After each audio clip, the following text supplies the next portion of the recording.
और बड़ी खबर है, 60 ईरानी ऑफिसर्स का अंतिम संस्कार। तेहरान के इंकलाब चौक पर भारी भीड़। राष्ट्रपति, विदेश मंत्री ने अंतिम विदाई दी। इजरायल और यूएस के खिलाफ नारेबाजी हुई। खमेनेई को अंदाजा हो चुका है कि युद्ध विराम सिर्फ एक छल है, जिसकी आड़ में ईरान को तबाह करने की तैयारी है, क्योंकि अमेरिका कभी भी ईरान को परमाणु हथियार बनाने नहीं देगा। इसलिए अब खमेनेई ने एक नया प्लान बनाया है। अब ईरान यूरेनियम को किसी दूसरे देश में शिफ्ट करेगा और वहां अपने परमाणु कार्यक्रम को आगे जारी रखेगा। ईरान के प्लान से पेंटागन में कोहराम मच गया, क्योंकि ईरान उन देशों में यूरेनियम भेज सकता है जिनके पास परमाणु बॉम्ब बनाने का फॉर्मूला है, और उन देशों पर हमला करने से पहले अमेरिका को 1000 बार सोचना होगा।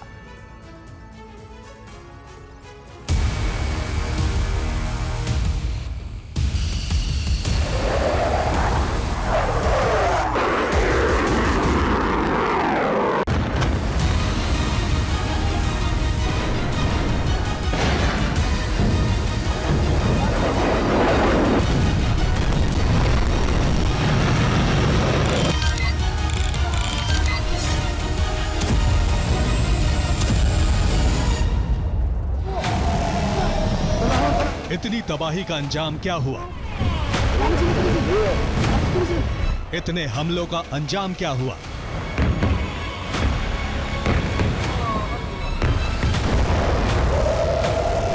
इतने विध्वंस का अंजाम क्या हुआ?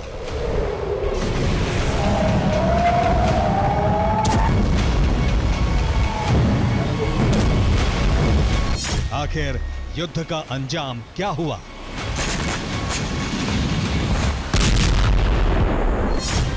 ना तो खमेनेई का खात्मा हुआ, ना ही ईरान तबाह हो पाया।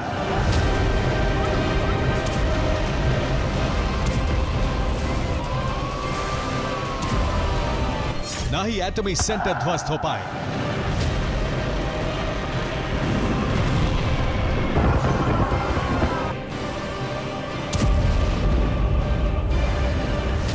ना ही यूरेनियम नष्ट हो पाया।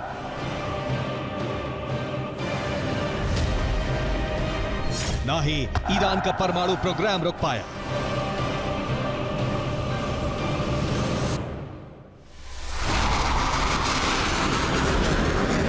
अब सवाल उठ रहा है, अमेरिका और इजरायल का अगला कदम क्या होगा? क्योंकि इतने विध्वंस, इतनी तबाही के बाद भी जो मंसूबा ट्रंप और बेंजामिन का था, वो पूरा नहीं हो पाया।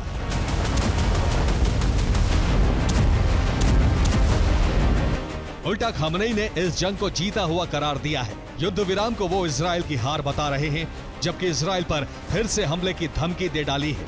अगर अमेरिकी बॉम्बर्स ने फिर से बंकर बस्टर बम गिराए तो ईरानी मिसाइलें अभी तक का सबसे बड़ा हमला कर देंगी। इसीलिए अभी तक खमेनेई बंकर से बाहर नहीं आए हैं।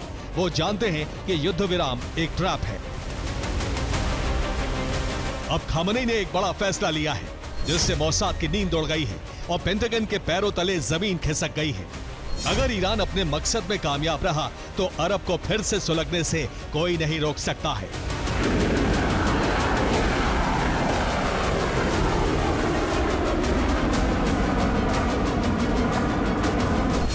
ईरान ने जो फैसले लिए हैं वो समझिए।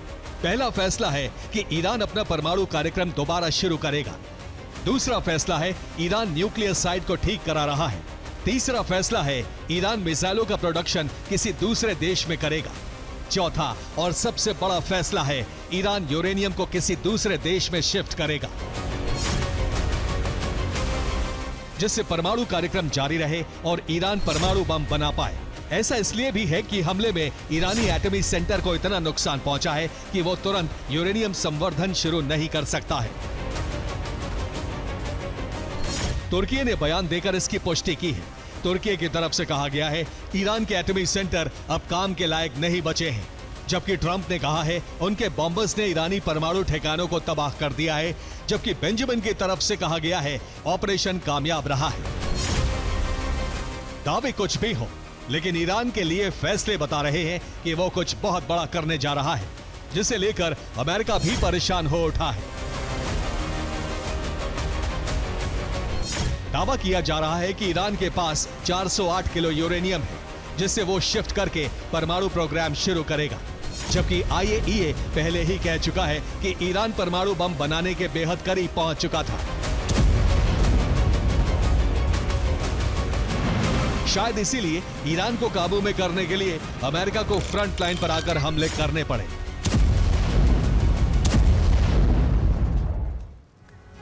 बताया जा रहा है कि इस्फान एटमी सेंटर में 408 किलो यूरेनियम रखा है, जिसे ईरान रूस के किसी सीक्रेट एटमी ठिकाने पर भेज सकता है। इस्फान से रूस की दूरी 1050 किलोमीटर है।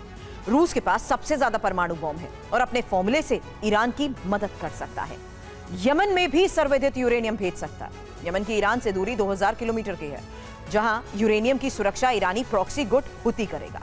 हालांकि यमन में मिसाइल प्रोडक्शन किया जाएगा, लेकिन यूरेनियम को यमन से कहीं और शिफ्ट किया जा सकता है। चीन भी यूरेनियम भेजा जा सकता है, जिसकी इस्फान सेंटर से दूरी 2800 किलोमीटर की है। चीन नातांज और दूसरे परमाणु ठिकानों को बनाने में ईरान की मदद कर चुका है, इसलिए अभी भी परमाणु प्रोग्राम में लॉजिस्टिक सपोर्ट दे सकता है। इस बात की सबसे ज्यादा आशंका है कि ईरान 6030 किलोमीटर दूर नॉर्थ कोरिया में 408 किलो यूरेनियम भेज दे, क्योंकि नॉर्थ कोरिया पर हमला करने से अमेरिका भी घबराता है।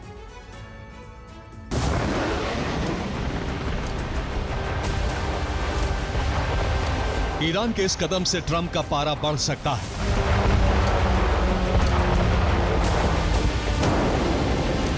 जबकि इजराइल फिर से अटैक कर सकता है।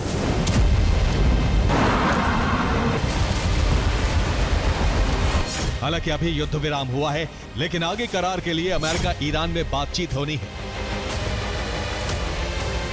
लेकिन इसकी उम्मीद कम है कि ट्रंप अपनी शर्तों में कुछ बदलाव करेंगे।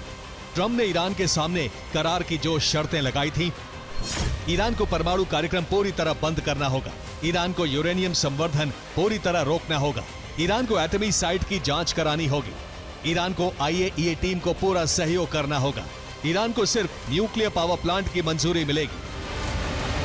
ईरान भी लगातार कहता रहा है कि वो परमाणु कार्यक्रम विकास कार्यों के लिए चला रहा है, लेकिन उसे आत्मरक्षा का भी अधिकार है। यानी ईरान की मंशा परमाणु टेस्ट करके परमाणु बम बनाने की है। इसी को लेकर अमेरिका इजराइल से टकराव पिछले 1 दशक से जारी है।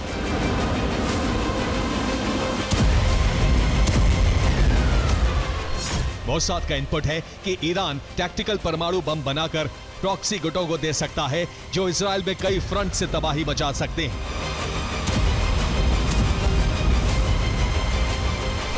इसे रोकने के लिए ही अमेरिका इजराइल ने हमले किए थे, लेकिन 408 किलो यूरेनियम पूरी तरह सुरक्षित है, जिसे शिफ्ट करने का प्लान बनाकर खामनेई ने ट्रंप की नींद उड़ा दी है।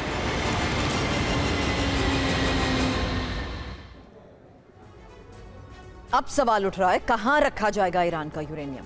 रूस के पास 36 न्यूक्लियर रिएक्टर हैं, जिनमें से आर्कटिक में सबसे बड़ा ठिकाना जहां यूरेनियम रखा जा सकता है, जबकि चीन के पास 102 न्यूक्लियर रिएक्टर हैं। बीजिंग में बड़ा एटमी सेंटर भी है, वहां रखा जा सकता है। नॉर्थ कोरिया में 2 न्यूक्लियर रिएक्टर हैं, वहां भी 408 किलो यूरेनियम भेजा जा सकता है। यमन में भी 1 न्यूक्लियर रिएक्टर नहीं है, इसलिए वहां यूरेनियम भेजने की संभावना बेहद कम है।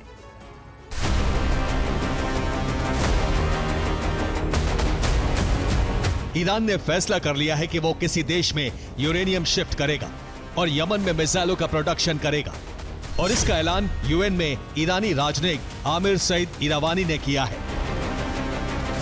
हम 60% और 20% संवर्धित यूरेनियम के अपने भंडार को किसी दूसरे देश को सौंपने तथा उसे ईरान से बाहर शिफ्ट करने के लिए तैयार है।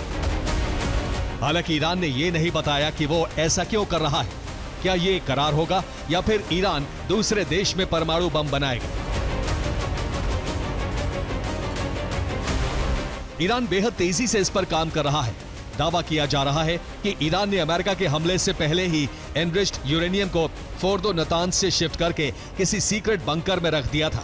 408 किलो यूरेनियम को बेहद गोपनीय तरीके से शिफ्ट किया गया और बाद में वहां से भी कहीं और ले जाकर टनल का गेट पत्थरों से बंद कर दिया गया। यानी ईरान के पास 408 किलो यूरेनियम सुरक्षित है, जिसे 90% से ज्यादा संवर्धित करके 10 परमाणु बम बनाए जा सकते हैं। अब ये परमाणु बम कहां बनेंगे, इसके लिए चीन, रूस और नॉर्थ कोरिया मदद कर सकते हैं, क्योंकि तीनों से ही अमेरिका का टकराव है और तीनों के पास ही न्यूक्लियर हथियार बनाने की तकनीक है। अब अमेरिका के सामने बड़ा संकट है कि वो अगर ईरान ने परमाणु करार करेगा तो उसका आधार क्या होगा, क्योंकि ईरान तब तक यूरेनियम शिफ्ट करके परमाणु प्रोग्राम किसी देश में बढ़ा रहा है और वो देश नॉर्थ कोरिया हो सकता है, क्योंकि किम से पंगा लेने की हिम्मत जुटाने से पहले ट्रंप को 100 बार सोचना होगा। Bureau report, TV9 Bharatvarsh.